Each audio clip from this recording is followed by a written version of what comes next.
sent my kids out in the blizzard of November 27th, 1995. They just did their first trip to the dentist today. And I got home, I said, hey, let's go outside. I dressed them all up, sent them out in this stuff. Gotta check it out. They're having some fun out there.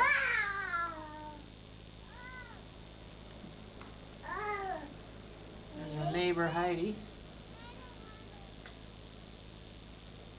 Coming up, huh, John? Yes, sir. We'll go to Tom Carr, who's out driving in it with the rest of you. Still dealing with accidents north and southbound 43 right around Silver Spring. And taking a look here, northbound 43 just north of the KK River.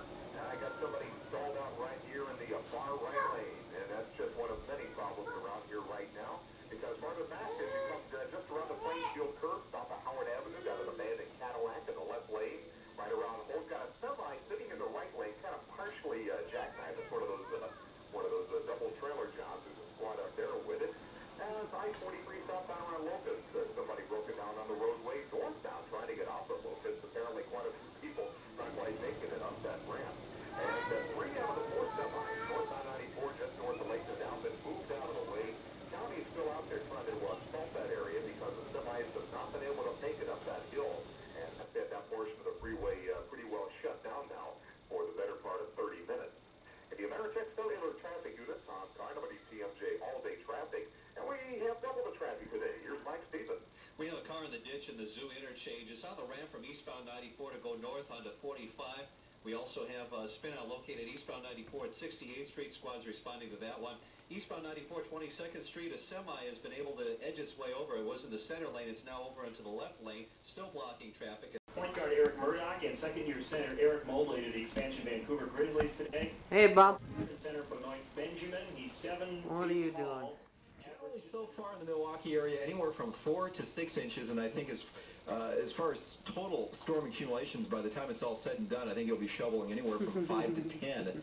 The greater amounts probably north and west of Milwaukee, and then when you head south to around Racine and Kenosha, probably a little less than 5. Keep this in mind, too. When you are out shoveling this evening, our wind chill right now is 1 below 0. We have wind gusts like 30 to 40 miles an hour, so that'll put an added sting in the air, and I don't think the winds are going to calm down until probably sometime later on tonight. Snow makes it.